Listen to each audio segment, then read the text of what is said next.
What is going on, my fellow Winter Nerds? Co-host Mike Varall here. Stephen Dobbins. Welcome to the show. We are about to cover Shang-Chi, Legend of the Ten Rings, which we had an amazing time. Such a good time. Seeing this last Friday. It was absolutely amazing. Besides the fact that we were in the movie. Yes. Well, yeah, technically. Before the trailers. Before the trailers, we were there. And you would have known that if you subscribed to our channel, so make sure you do that. Follow us everywhere at The Inner Nerds. Yep. Mike, what about that update on the shirts that we have coming out? Yeah, they should be done soon. We're waiting on our guy Augie to make sure he's literally making 100 different fictional superhero characters on the shirt. So we're waiting patiently for that to get done, but don't worry, we did not forget. We will be getting those shirts to you guys as soon as they are ready. Yep, it's going to be great. Our first 100 subscribers, we love you guys. Thank you guys so much. It looks like we're going to have to be working on the next 100 because we're slowly, or I should say not slowly anymore, getting almost to 200. Creeping, yeah. So I think as of today we're around 140. Yeah. So very exciting stuff. Thank you very much for the guys. support. My initial thoughts.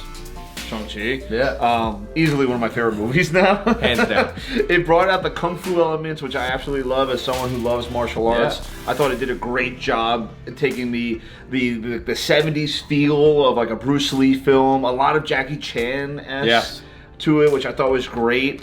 It felt like more of a kung fu martial arts movie than a Marvel movie. I walked out of there not knowing it was Marvel. Yeah, like usually, you know, Marvel takes the lead on a movie. Yes. And like, that's something that would usually be secondary where it's flipped. Yeah. And I was thinking it's pretty much the same as Captain America Winter Soldier, where that was like spy thriller first, happened to be a Marvel movie. Like, that's the tier I'm putting this on. This was just top notch, absolute top notch. I absolutely agree. Yeah. At some points, I totally forgot this was a superhero film. Yeah. It was just so funny. Awkwafina absolutely killed it. Yes. It was an amazing cast. We got Ben Kingsley back as Trevor. Trevor Slatter, and of course Morris. Yes. The greatest character of all time, little chicken pig. It's right up there with some of the best ones like Korg, you know. Yeah. You know you're in a great film when your side characters are almost better than your main character. Exactly. Think of Ragnarok, really, you know, when your side stories are just as good as your main story, you're in great hands. So you know you're in the hands of a great filmmaker. Indeed. Which I thought we were in. I thought they did a great job honoring the Chinese and Asian ancestry and the way they went about. I was introduced to a lot of things I know you did a lot of research. Yeah. You were really intrigued leaving the film. Yeah, very, very. I love how it actually reignited my passion for Tai Chi. Yep, you said that. Love that. Yeah, I used to do it way back in the day. I sort of fell off, but this sort of got me motivated to get back into that because it's awesome. They did an amazing job showing the different styles of martial arts. How powerful it is. Like, you could be the biggest dude in the room, but if you don't know what to do with it, you're useless. And usually things like momentum, opening the hand, showing the different motions and whatnot. I mean, it was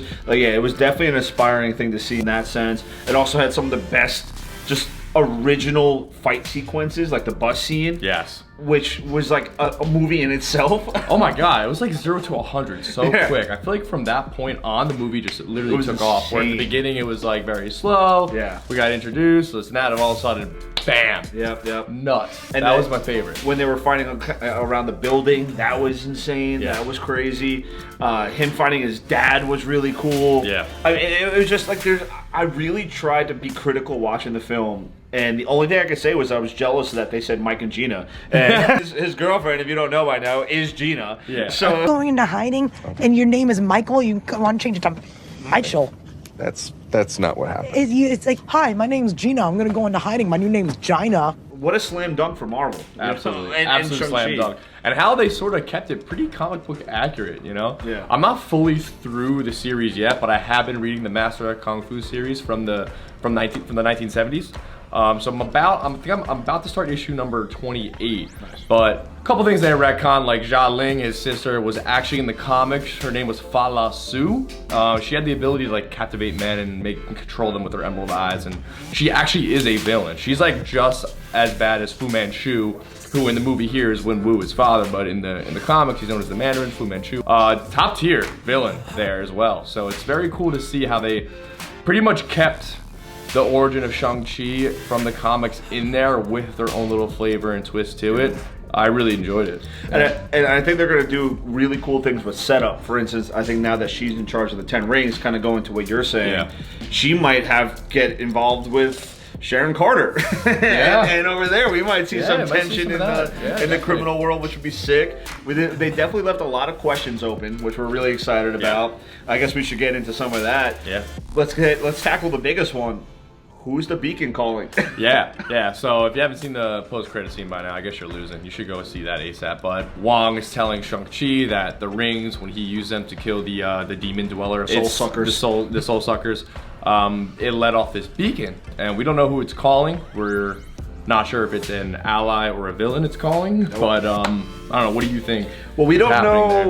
It's it's not good when Bruce and Captain Marvel don't know where the thing's made. Exactly. And by the way, Bruce, not Professor Hulk. Yep. He's reverted back to Bruce Banner. He's in an arm sling, so we're not quite sure how even that happened. Nope. I guess we'll get answers from She-Hulk or maybe from Doctor Strange, Multiverse of Madness, things like that, because we don't know how that happened. But we won't know for a year. Yeah. We were trying to do some detective work here and trying to figure out where we are in the MCU. So we know right now this is a couple days after the blip. Mike, you pointed out you saw some posters for like blip therapy. Yes.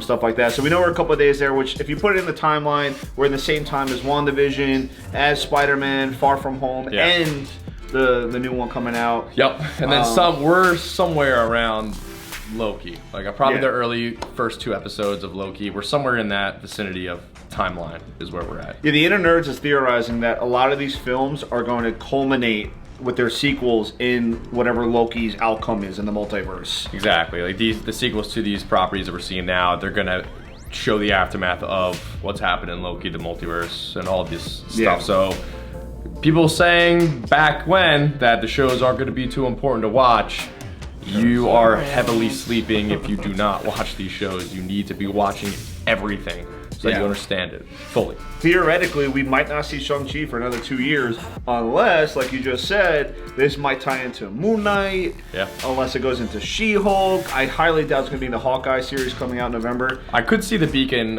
signaling the Eternals somehow. The I Eternals. could see that happening. That's the only thing that makes sense because that's what's coming up next. Yeah. In the known world. Because it could theoretically be calling the Silver Surfer for all we know. Yeah, who knows? If that's what they want to do. Is, right. I think Rockstar was saying Galactus could be a thing. So who knows what this is. But it's exciting nonetheless. Yep. It's really exciting that he's also basically the newest. They didn't call him an Avenger yet, but he's essentially our Tony Stark. Bruce Banner, welcome to the circus. Yeah, right. That was pretty much his welcoming to the Avengers, I think. He's basically our Tony Stark. I mean, we kind of see the way he acts.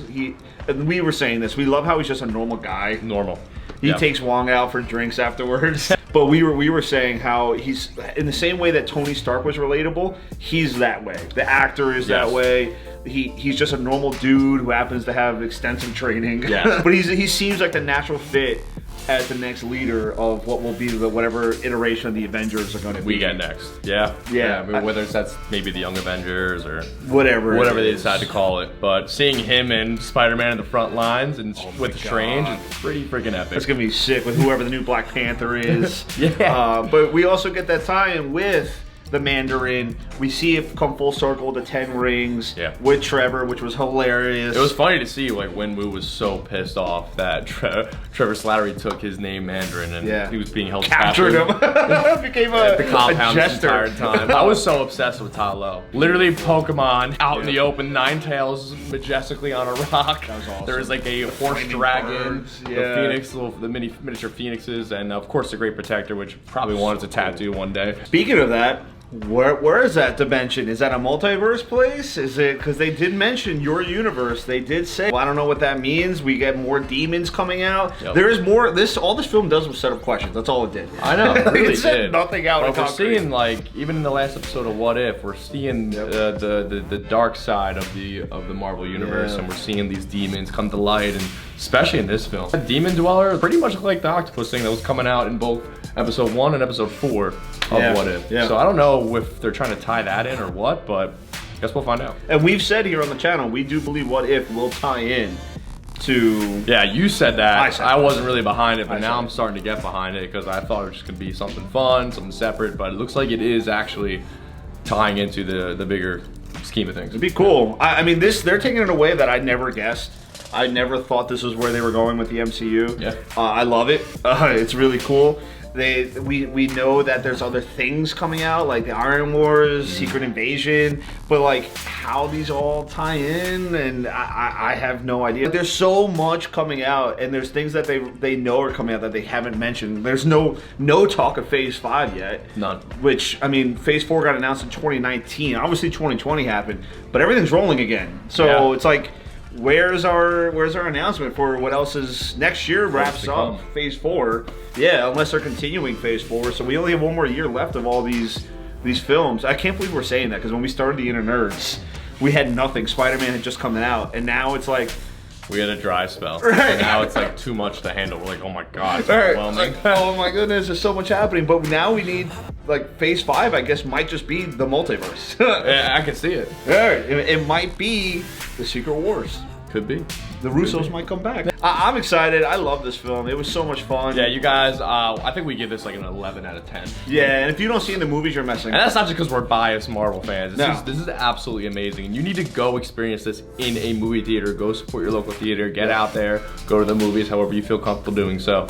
It is something that needs to be experienced in a theater. You miss it. You miss the experience. Absolutely, yeah. 100%. And my last say on this film is I believe he is our new Iron Man. They did tie it in with it that he has the money, he has the technology, he has the personality. The actor himself has the star ability. He's a good-looking young guy. He's a great personality. I am so excited for the future with him as our new Tony Stark. If that's where they're gonna go with it.